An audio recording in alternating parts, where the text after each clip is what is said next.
Well, here we are a couple hours later. Everything back together. There was some damage done evidently in a drop, I think is what it was. So everything didn't go back together quite as good as it should have, but anyway, everything did go back. The lights back in place. Wiring is much neater.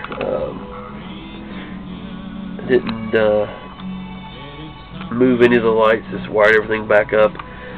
Everything does work, and this is obviously a 1/24 scale car, and actually has a siren, one of the 4-tone siren kits inside. Anyway, let's kick the switch here.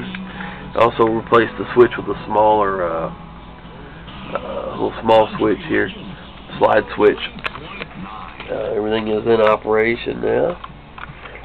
Headlights, 4 lights across the front,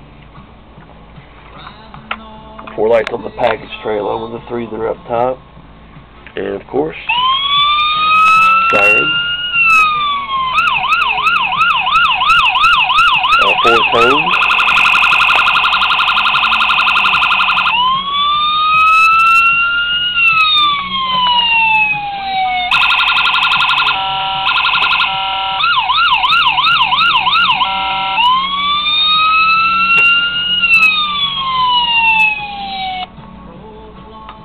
There you go.